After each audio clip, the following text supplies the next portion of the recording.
This is Crazy HOA Moments. Let me set the scene in one breath. I moved to Ottawa 3 years ago for a restaurant manager position that paid well enough to justify the cold. The Maple and Meltwater Reserve Association sounded charming in the listing, like something out of a winter postcard. What they didn't mention was that leadership treats neighbors like suspects during winter, and Shirley Evans, the special assessment coordinator, had turned snow enforcement into a personal crusade. It started on a Tuesday morning in February when I came home from a long evening shift to find Shirley standing in my driveway at 6 in the morning, pointing at my work van with a clipboard in her gloved hand. "You cannot park commercial vehicles overnight," she said, her breath fogging in the frigid air. "This is a residential zone." "It's not a commercial vehicle," I said. "It belongs to a friend who needed a place to park during the storm.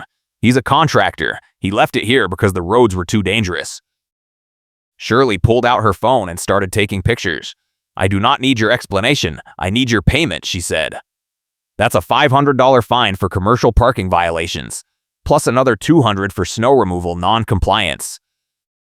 I looked at the driveway. I had shoveled the walkway to my front door the night before, and the plow had come through and dumped a ridge of ice chunks at the end of my drive. "What snow removal non-compliance?" I asked. She pointed at the ice chunks. "You are responsible for clearing the apron within 12 hours of snowfall cessation. It has been 14 hours. "The storm ended at 4 in the morning," I said. "I just got home 20 minutes ago." She tapped her clipboard. "The rules do not accommodate your work schedule. You will receive the formal notice by end of business today." I wanted to argue, but my health had been fragile and sleep disruption was making it worse. I had been running on 4 hours a night for 2 weeks, and the last thing I needed was a fight with the HOA before I could collapse into bed. I told her I would take care of it and went inside. By noon, the notice was taped to my door. $700 total, due within 10 days, with a note that guests would be cited or towed during the next snow emergency. I called the HOA office and got voicemail. I called again an hour later and reached a bored-sounding administrator who told me all violations were handled by the special assessment coordinator, and I should address my concerns directly with Shirley Evans. I spent the next 2 days gathering proof.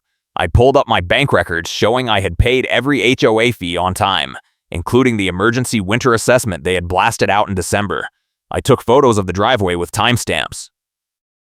I printed out the snow emergency timeline from the city website showing the storm had officially ended at 4:13 in the morning, not the previous evening like Shirley claimed. I also started asking around. My neighbor 2 doors down, a retired teacher named Bill, told me Shirley had fined him 3 times in January alone. Once for ice on his mailbox post, once for a recycling bin that wasn't fully closed, once for a snow shovel left leaning against his garage. "She keeps a stack of blank tow authorization slips in her glove box," Bill said. "I have seen her fill them out while sitting in her car watching driveways." That detail stuck with me. A stack of blank tow slips, ready to go. On Thursday, I got a second notice. This one claimed I had violated the guest parking limit by allowing the van to remain for more than 48 hours. The van had been gone for 2 days. I checked my security camera footage and confirmed my friend had picked it up Wednesday morning well within the window. I emailed Shirley with the timestamp screenshot attached and asked her to withdraw the second fine. Her reply was one sentence: "Submit a formal appeal in writing with 3 printed copies to the board by Monday." I drafted the appeal over the weekend. 3 pages, single-spaced, with photos, timestamps, payment confirmations, and a polite request to dismiss both fines. I printed the copies and dropped them off at the HOA office Monday morning. By Monday afternoon, Shirley was back in my driveway. She had a new clipboard and a new accusation. "You have created a slip hazard," she said, pointing at the ice chunks the plow had left. 2 residents have reported near falls. I had broken up the chunks with a shovel that morning before work. The driveway was clear except for a thin layer of compacted snow that every other driveway on the block also had. "Who reported it?" I asked. "That information is confidential," she said, "but the fines are not. Another $300 for hazardous conditions." I took a breath. "I have a scheduled inspection related to refinancing in 2 weeks," I said. "If you keep piling on fines, it's going to delay everything and cost me thousands. Can we at least wait until the board reviews my appeal?" "The board will back me because they are afraid of me," she said. She said it calmly, like she was commenting on the weather. They know I do the work no one else wants to do, and they know I am never wrong. That line stuck in my head. They are afraid of me. It felt like a confession and a threat at the same time. That night, I started digging deeper. I pulled the HOA bylaws from the association website and read through the violation procedures. According to the rules, fines over $200 required photographic evidence submitted with the notice, and the homeowner had 15 days to appeal before any collection action. Shirley's notices gave me 10 days and included no photos. I also found the contact information for the HOA's legal counsel, a firm called Bennett & Associates. I sent them a polite email outlining the situation and asking whether the fines were being administered correctly. I didn't expect much, but I figured it was worth a shot. 2 days later, I got a call from a lawyer named Jordan Bennett. He sounded tired and annoyed. "Mister, I have been asking the board to follow proper procedures for 6 months," he said. "Shirley Evans does not work for me. She works for the board. If she is issuing fines without evidence, that is a board problem, not a legal problem." "So you are telling me I am on my own," I said. "I am telling you to document everything and show up to the hearing," he said. "If the board ignores the bylaws, that is grounds for a lawsuit. But I cannot stop her from doing what the board allows her to do." He hung up before I could ask anything else. I decided I needed an ally. I reached out to Marcus, a neighborhood security guard who worked the evening shift and who I had seen parked near my street a few times. I caught him during his rounds Thursday night and asked if he had noticed Shirley's patrols. "Oh, I have noticed," Marcus said.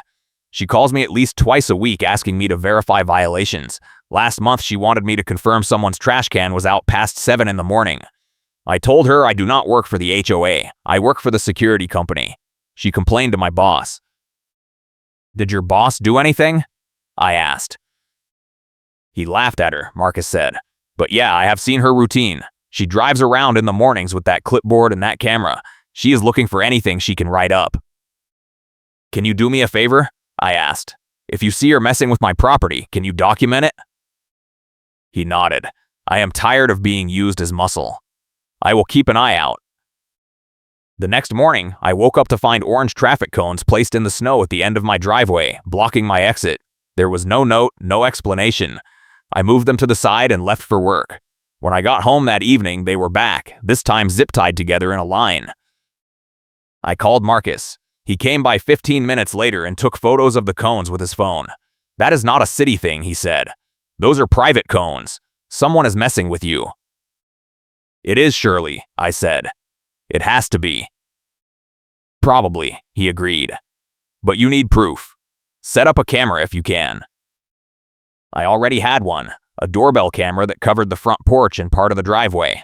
I checked the footage and found Shirley placing the cones at 6 in the morning, wearing her gray parka and white earmuffs, her body camera clipped to her coat. She arranged them carefully, stepped back to take a photo with her phone, and then walked back to her car. I saved the footage and added it to my file. On Saturday, I had a porch confrontation that turned into the first major set piece.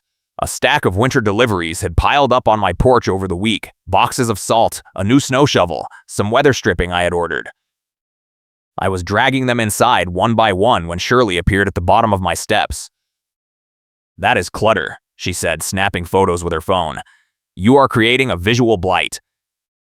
"They are boxes," I said. "I am bringing them in right now."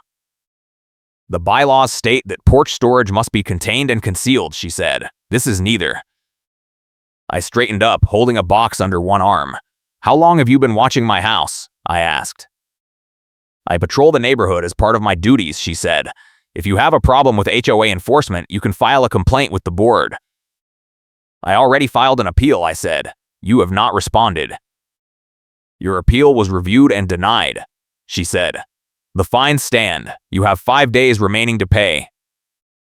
That was a lie. The board meeting was not scheduled until the following Tuesday, and my appeal was on the agenda. I had confirmed it with the administrator that morning. I pulled out my phone and opened my email. "The meeting is Tuesday," I said. "My appeal has not been reviewed yet." Her expression did not change. Preliminary review was conducted by the compliance committee. The decision is final unless overturned by a full board vote. "Who is on the compliance committee?" I asked. She smiled. "I am the compliance committee." I did not argue, because I already had something in my pocket she did not know about. I finished hauling the boxes inside and locked the door. Then I sat down and drafted another email, this time to the full board with Jordan Bennett copied. I attached the doorbell footage of Shirley placing the cones, the photos of my cleared driveway with timestamps, the payment confirmations, and a polite but firm note that the fines were being issued without proper procedure and that I was requesting an independent review. Jordan replied within an hour, "This is exactly what I was talking about. If she is acting as a one-person compliance committee without board authorization, that is a problem. I will escalate this to the board president." If you are enjoying this chaos, hit that like button and subscribe, because HOA drama season is just getting started. Sunday was quiet. Monday morning I got a call from the board president, a man named Gerard who sounded like he would rather be anywhere else. "Mister, I understand you have concerns about the fines," he said. "Shirley has been very thorough in her documentation, but I agree we should review everything at Tuesday's meeting. Can you attend?" "I will be there," I said. "Good," he said. "And just so you know, Shirley has submitted a formal request to place a lien on your property if the fines are not paid by Wednesday." "A lien?" I said. "For fines that have not been upheld yet?" "She believes the violations are clear-cut," Gerard said. "I am not saying I agree, but she is within her authority to request it." I wanted to scream, but I kept my voice level. "I will see you Tuesday," I said. That afternoon, I got the second major escalation, a fabricated violation notice with altered dates and recycled photos. It arrived by certified mail, which meant Shirley had gone to the post office to make it official. The notice claimed I had failed to clear snow from my driveway on 3 separate occasions in January, with photos attached. The problem was 2 of the photos were from December, before I had even received the emergency winter assessment. I recognized the background because my neighbor's holiday wreath was visible in one shot, and he had taken it down on January 2nd. I called Marcus and asked him to meet me at the HOA office before the meeting. "I need a witness," I said. He agreed. Tuesday evening, I arrived at the HOA community center 20 minutes early with a folder full of evidence and Marcus beside me. The board was already setting up in a conference room with a long table and uncomfortable chairs. Shirley was sitting at the far end, her clipboard in front of her, and her body camera still clipped to her coat even indoors. Gerard called the meeting to order at 7. "We have several items on the agenda tonight," he said. "First up is an appeal filed by our resident here regarding multiple fines issued by our special assessment coordinator." I stood up and handed out copies of my evidence packet. This includes photos, timestamps, payment records, and video footage, showing that the fines were issued without proper documentation, and that some of the evidence provided by Miss Evans is fabricated. Shirley's expression did not change. "The photos are accurate," she said. "If there is any confusion about dates, it is due to metadata errors." "The photos include a holiday wreath that was taken down in early January," I said. "These violations are dated mid-January. That is not a metadata error. That is a lie." Gerard shifted in his seat. "Miss Evans, can you explain the discrepancy?"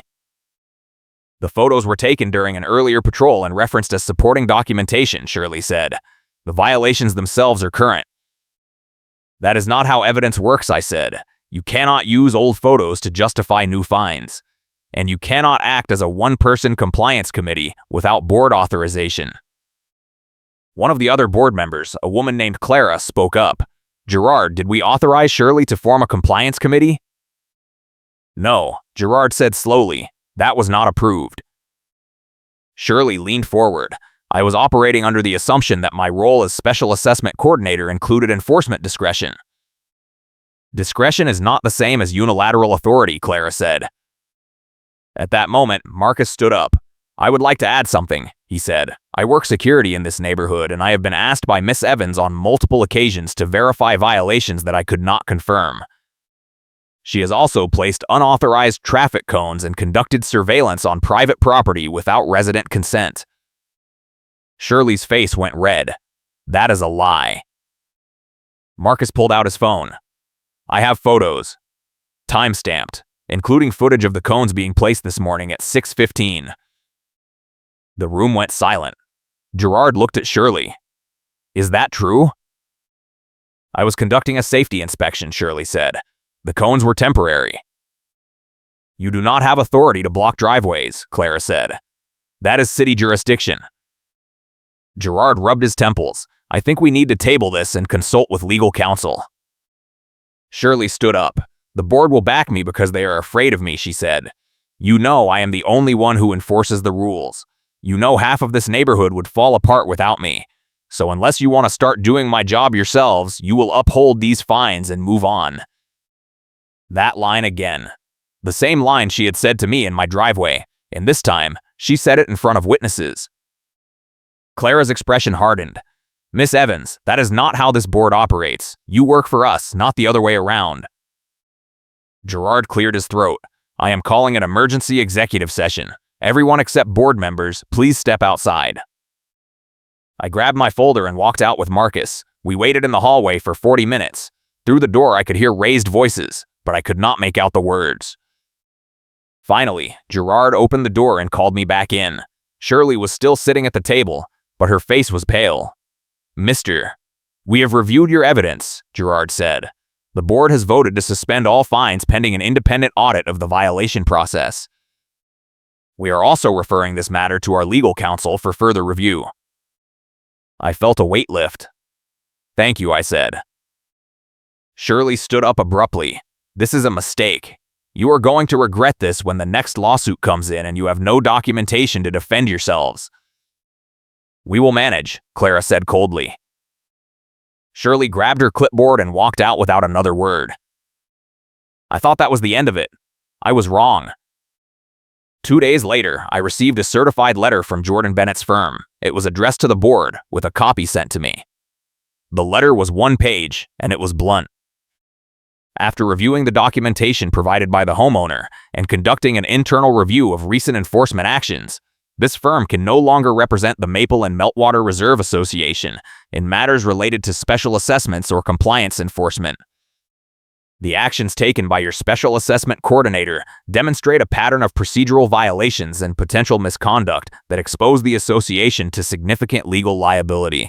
We are terminating our representation effective immediately. That was the twist. The HOA attorney had quit mid-crisis, in writing, because of Shirley's misconduct. And now the board had no legal cover. The board called an emergency meeting the next day. I was not invited, but Marcus told me what happened. Shirley tried to defend herself, but Gerard and Clara shut her down. They demanded her resignation. She refused. They voted to remove her from the special assessment coordinator role and strip her enforcement authority. The vote was unanimous. 3 weeks later, the board sent out a notice to all homeowners. Moving forward, all fines would require photographic evidence submitted to the board within 24 hours, and any fine over $200 would require a full board vote. No single individual would have unilateral enforcement power. I also got a formal letter of apology and a refund check for $700, the total of the fines Shirley had issued. Gerard called me personally to apologize and to let me know the board was implementing new oversight procedures. The refinancing inspection went through without a hitch, and I did not hear from Shirley again. But I did hear from Marcus. Apparently, she tried to run for a board seat in the spring election and lost by a landslide. Her campaign pitch had been about restoring enforcement standards, but after everything that had come out, no one was buying it. The funny karma moment came during a neighborhood meeting in April. Shirley showed up and tried to raise a complaint about someone's lawn gnome being too tall under the decorative item restrictions.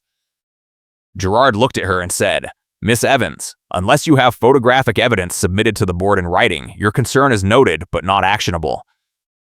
The room went silent, and then someone laughed. Shirley walked out. The final showdown happened at the courthouse 1 week later, right before a hearing Shirley had filed against the board for wrongful removal. I showed up because I had been subpoenaed as a witness. The hearing was scheduled for 10, but a snowstorm had rolled in overnight, and the courthouse hallway was crowded with people shaking off coats and stamping slush off their boots. Shirley was there with a folder of her own, pacing near the windows. I handed copies to Marcus first, then we presented together so she could not isolate me. Inside were 2 things. First, a documented appeal that overturned the decision on the record, signed by Gerard and Clara, confirming the board had voted to uphold my complaint and remove Shirley from enforcement duties. Second, a copy of Jordan Bennett's termination letter, which I had obtained through a records request. Shirley saw the papers and went pale.